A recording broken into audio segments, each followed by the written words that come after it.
the weekend, wow, so will be any D1 to me, any BNI for issue, national be a Casafa home. Now another epic showdown, and so a course of Facebook between a year Akufo-Addo, former President Akufo-Addo Hatchetman, Godfred Adame, any lawyer Thaddeus Sory.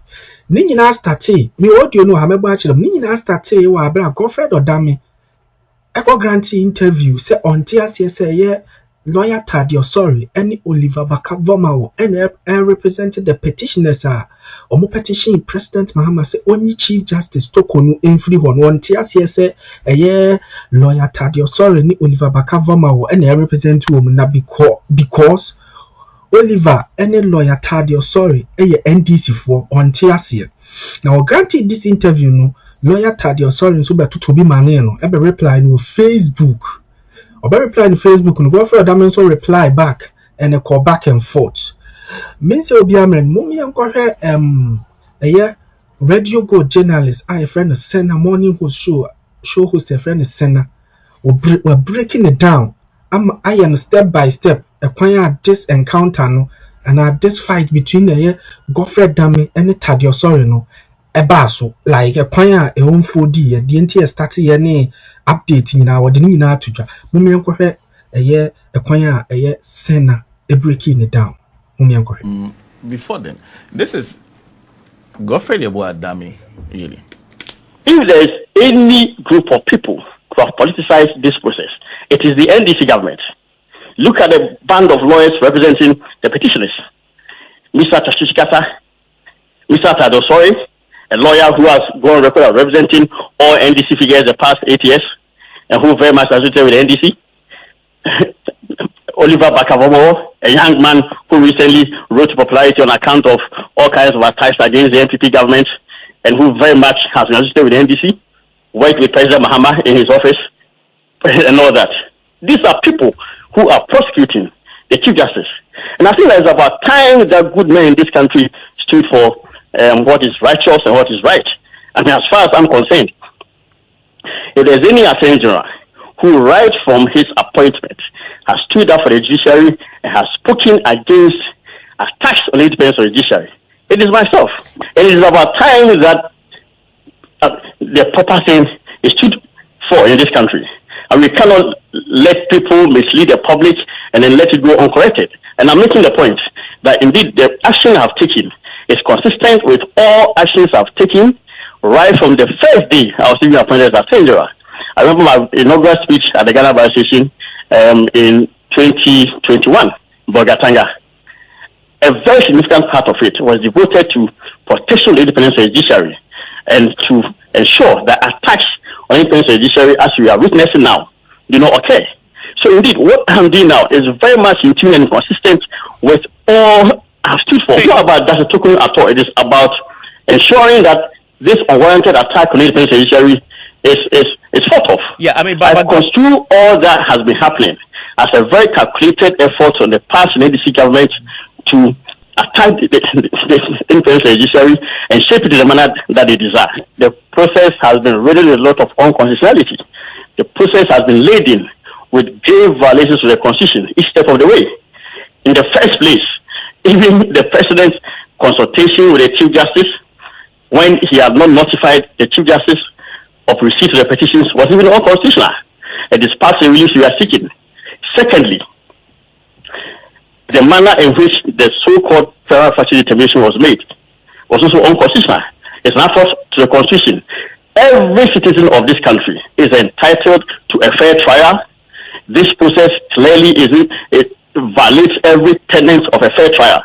How can it be told the Chief Justice that yes, a federal factual case has been made against you, and that is it? There's no reason given. There's no specification of which of the allegations a federal factual determination has made, which of them federal factual determination was not made, the reasoning for it, the basis, and what have you.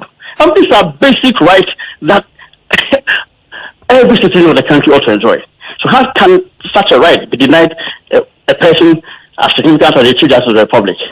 Indeed, it was denied, as I said, because they want to clearly violate a right and railroad the process and interfere with the independence of the judiciary. I mean, so indeed, so the manner in which the federal factual determination was made also constitutes a part of the relief that we are seeking. I got very much offended, and indeed I deplored in serious terms when I saw the representation of the petitioners in the matters.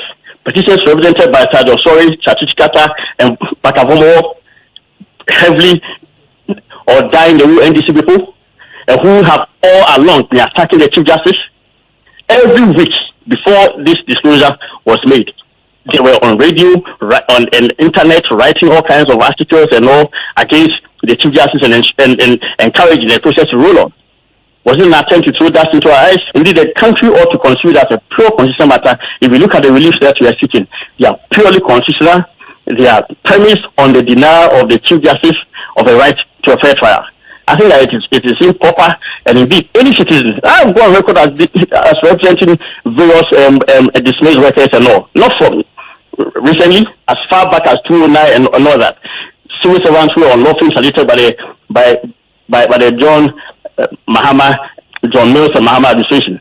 Way back 2009, if you look at my record, I defended civil servants who had been unlawfully interdicted. So what I'm doing is clearly considered my history, and I'm saying that this whole process is unconstitutional. There must be a careful look at it, and the nation, the democratic credentials of the nation are clearly endangered by a continuation of the process. So how can persons, with all respect, I mean, Justice Paman is one person that I respect a lot.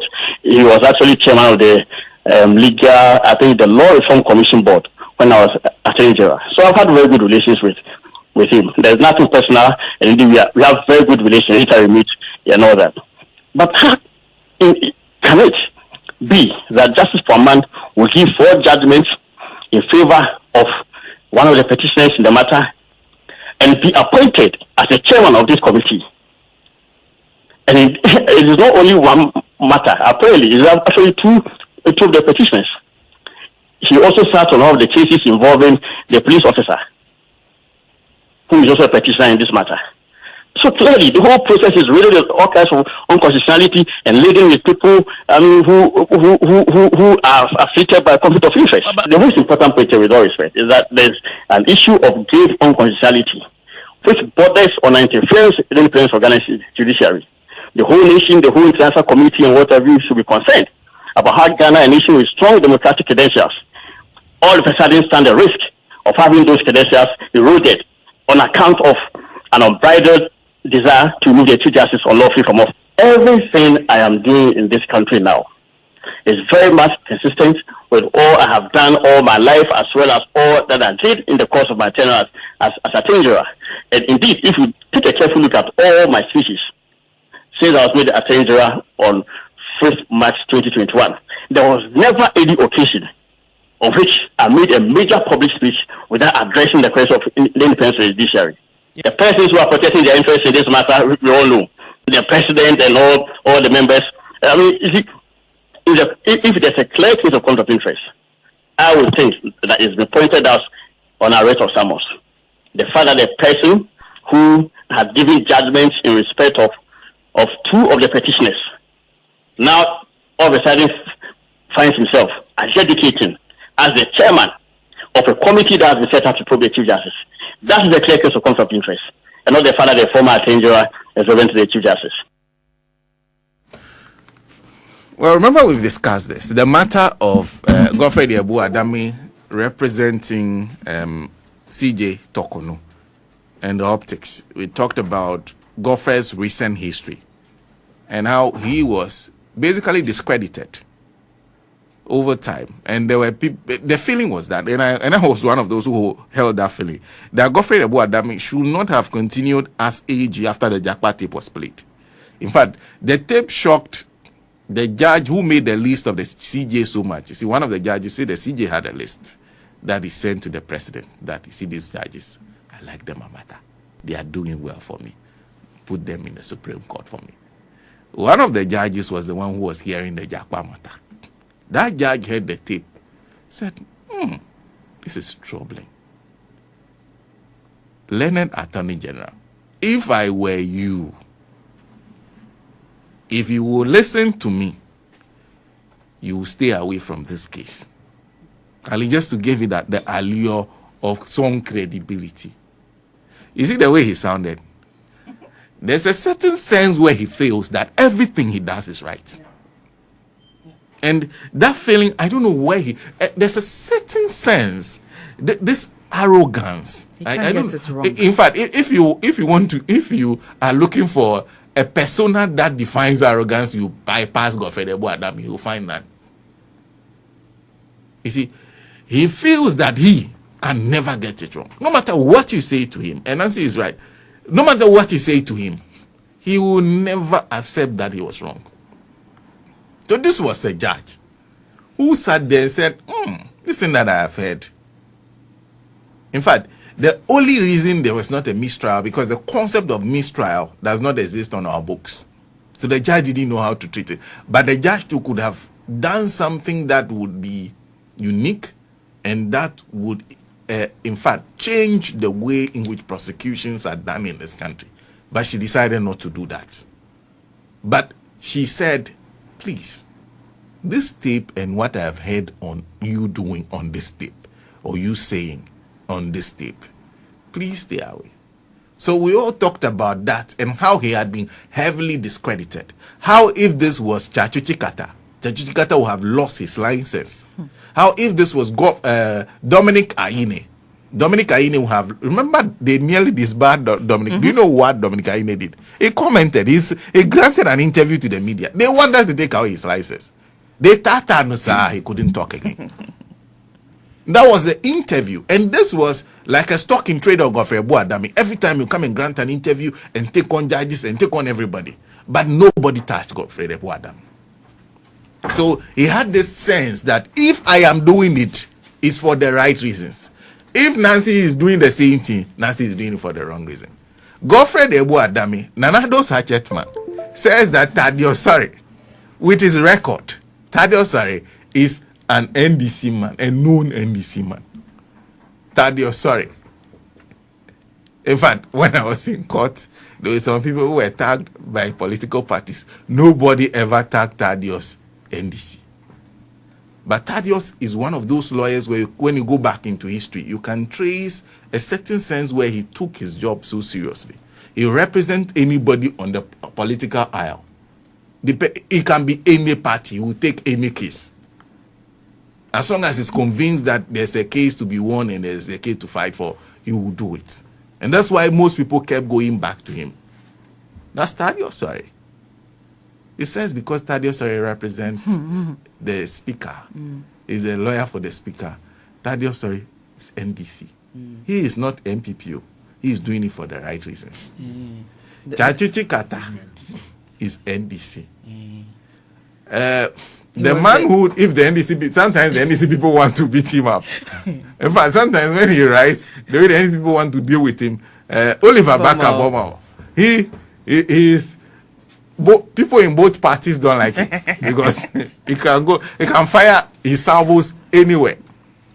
So Oliver Baka-Boma is NDC. All of them are NDC. But he, prophet, evangelist, Godfred Adami, he can do no wrong. So he's fighting for the judiciary. He is fighting for the judiciary by fighting some people within the judiciary who are fighting CJ Tokono. So CJ Tokono is a representation of the judiciary for him. And he's fighting. First of his name. Fighter of the judiciary. Fighter for the judiciary. Fighter. So that's what he said. Now, there was a response from Thaddeus Sory. In fact, Thaddeus Sory was largely a lawyer whose voice you'd never hear. In fact, there were two people. Thaddeus Sory. Tony Lita started at some point by granting interviews and you doing analysis. That was all Tony. But at some point, he stopped. So, Tony, if you send, he won't talk. And they were same for Thaddeus Sory. But at some point, I don't know what happened. Then Thaddeus Sory started writing on Facebook. He responded to this particular interview. Nancy, what did he say? The title is The Incongruous Crybaby Again. Now, this will be the direct and straightforward, no allegoric narrations. This is because the crybaby needs another knock, and each time he refuses to hit the lesson from the previous knock, the next knock must be harder. Mr. Incongruous Cry Baby has no sense of shame at all. Having failed to attract attention for some time now, Mr. Cry Baby has once again started screaming. This time, the forum for his mostly infamous scream is Joy FM's Top Story program, not his favorite forum. Why is his favorite forum anyway? Now, without any sense of compunction, Crybaby incongruously lamented thus, if there are any group of people who have politicized the process, it is the NDC government. Look at the band of lawyers representing the petitioners, Mr. Chachushikata, Mr. Thaddeus Sory, a lawyer who has gone on record as representing all NDC figures in the past 8 years and who is very much associated with the NDC.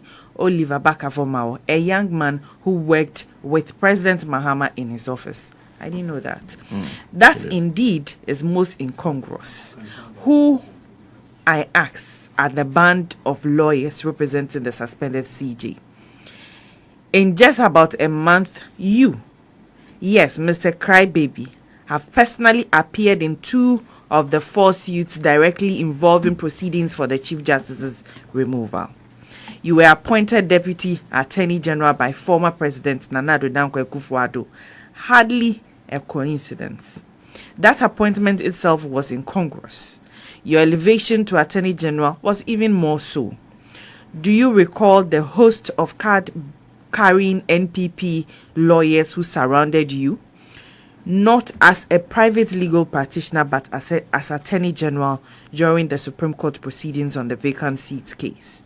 Now, and yet, without any shred of moral scrabble, you allege that I represent an individual, Dan Ofori, solely because I am NDC affiliated, even though I represented this client long before the suspended Chief Justice was elevated to the Court of Appeal.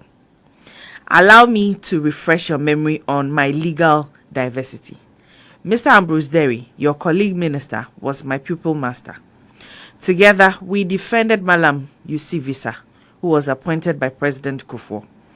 I shared a night at the police headquarters with Honorable Obi Amwa, an MPP stalwart, during a politically sensitive case.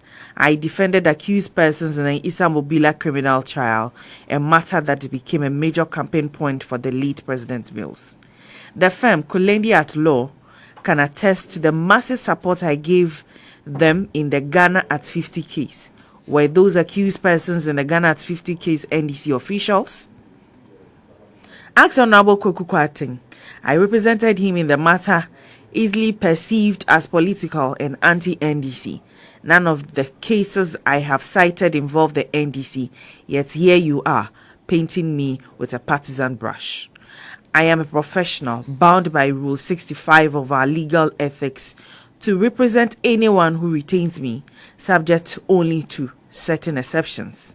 If your memory is programmed to interpret everything through an NDC lens, you have my sympathy. In the light of all this, Mr. Crybaby ridiculously boasted, quote, if there is any Attorney General who from the start of his appointment has stood up for the judiciary and spoken against attacks on the judiciary, it is myself, end quote. Your present battle is clearly incongruous. It has nothing to do with principle. It is a blatant effort of self-preservation. Even in that same Joy FM interview, Evans Mensah observed that you appeared before the Supreme Court, presided over by the suspended Chief Justice, under highly suspicious circumstances, and now you claim to be standing on principle. As Attorney General, you benefited from a stream of unanimous and often controversial decisions in politically charged cases. You were routinely excused for legal oversight that in earlier years would have drawn scathing rebuke from the Supreme Court. For the record, I went against my personal principles and appeared on several radio stations to defend the judiciary, despite being directly involved in related matters. I made it clear I would take action against anyone who maligned the judiciary without any expectation of recognition. And yet again, without hesitation, you proclaimed, quote, it is about time good men of this country stood up for what is righteous and what is right, end quote. If all men in Ghana behave like you, where will the good men be to be fighting a blasphemous cause you have the temerity to call righteous and what is right? Now, how can a minister of justice defend a Supreme Court ruling when an ex parte order was granted within 2 hours of filing without hearing the other party?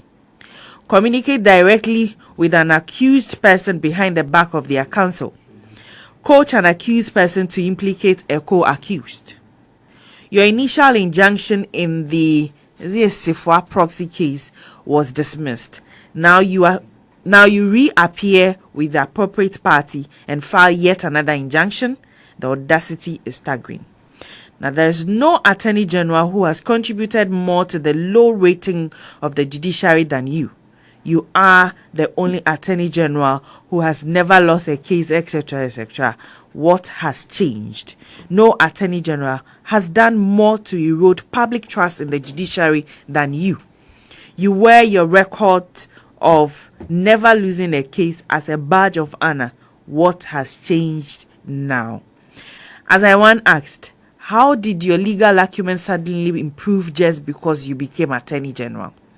Now that the mystique of that office has left you, you clinch to a 2-3 loss as some kind of moral victory because at least it wasn't unanimous.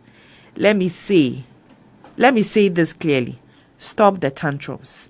The next knock may not be a gentle tap. It will land like a sledgehammer in a hard cast like manna. Don't be silly.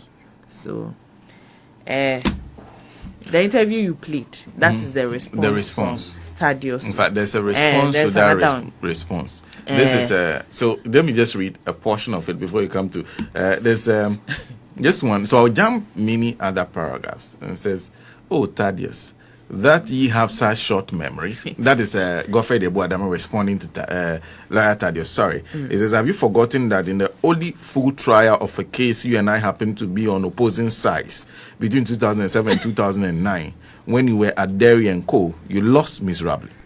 Poto, as we say in Ghanaian parlance. When judgment was delivered by Ofosu Kwate in May 2009, unperturbed, you led your clients to pursue an appeal at the Court of Appeal and lost again. In a judgment delivered on 25th July 2013, was I the Attorney General in those years? A person who cursorily reads your write-up will be permitted to infer that you suffer pangs of jealousy. This I cannot help. I can only urge you not to be quick to boast of your legal acumen, as you put it, or soil the hard-earned reputation of your fellow lawyers. 4. He said, when as Deputy Attorney General, I valiantly conducted many dangerous cases, much to the chagrin of the NDC, including a recovery of part of the Woyome ill-gotten cash. Was I the Attorney General? For a reminder, part of the Woyome cash, the balance, as we say, in Ghana is outstanding. Use your legal acumen to assist the current Attorney General to recover with interest, instead of expending time and energy in coming to the Supreme Court every day to monitor how cases affecting Tokonu CJ are going, even when you are not counsel in it. Fortunately, the legal acumen you claim I found when I was appointed Attorney General was not limited to the domestic territories of Ghana. I deploy same to the successful defense of Ghana's interest in many international arbitration cases and foreign courts, saving the nation billions of United States dollars. In point of fact, in my tenure as Attorney General, Ghana emerged victorious in all the international arbitrations my humble self and my able deputies led the office to conduct without the aid of foreign counsel. In tribute to Ghana's legal talent, I say that in the last international arbitration conducted solely by myself and my colleague, Deputy Attorneys General, which culminated in an award delivered on 18th November 2024, Ghana's case was roundly upheld with cost of about $2.2 million in her favor. In all humility, then he continued, I say as testament to the strength of Ghana's judicial system that the record of the consistent success I enjoyed in the courts in innumerable high-profile cases I conducted between 2003 and 2007 as a relatively junior lawyer, and between 2009 and 2017 when I was not the Attorney General, but a lawyer who was a member of the opposition, is therefore all to verify. It is this independence of Ghana's judiciary that I see is threatened by recent happenings in Ghana, and which I seek to protect. You and the NDC's desperation to churn out a false narrative now will not change the situation. I have never said that you have not represented MPP clients. I am aware of your association with MPP clients, particularly when you were a junior to Mr. Ambrose Derry in Derry & Co. The irrefutable point I make now is that Mr. Chikata was President Mahama's lawyer in the last petition in 2020. You are the current Speaker of Parliament's lawyer, and double as lawyer for a person who is aggrieved by judgments delivered by the Chief Justice against him in his attempt to recover some Gangantua money from EcoBank. If you do not find it incongruous that the lawyers of the heads of two arms of government have teamed up to remove the Lady Chief Justice of the Republic from office, I cannot fault you. You are set your duty to represent anyone who retains you. Do I not owe the same duty? This, I hope, will be my only and ever response to you. I will continue to ignore your provocative comments. However, knowing your obsession with me, I am sure it will draw more abuse from you. As they say, Godfred, quote, when Godfred Dami coughs, the whole NDC catches cold. That is his conclusion. That is his response. In fact, there's a response from his senior Thaddeus. Sorry again to him. In fact, when Godfred Dami coughs, the whole NDC catches cold. Yes, yes. Godfred be powerful, man. No, he said that the president's lawyer, yes, Mr. Speaker's lawyer, are teaming up against the Chief Justice. Yeah. So two arms of government are coming together to fight another arm of government. He doesn't like that. That cannot happen under his watch. That is why he's standing for the Chief Justice. That's the only reason he's taking over this case. Matter, not because he's an MPP man and that representing the Chief Justice will make him would make her an NDC woman, an MPP woman. That is not the case. He's fighting for the judiciary, a righteous cause, and that ever since he became a lawyer, he was called to the bar. He has always done things properly, accordingly, and he's never, like, he even took cases on pro bono basis. And I asked myself, so Chikata dear, every case he's done, he's taking money. He's never done any pro bono cases before. In fact, he has never defended any MPP person before. As for Godfred Dami, he defends NDC, CPP, PNC. And his interests are righteous. He even goes outside Ghana. to go and defend Ghana and win. And so for him, dear, when he comes and he's representing the Chief Justice, nobody can say that no.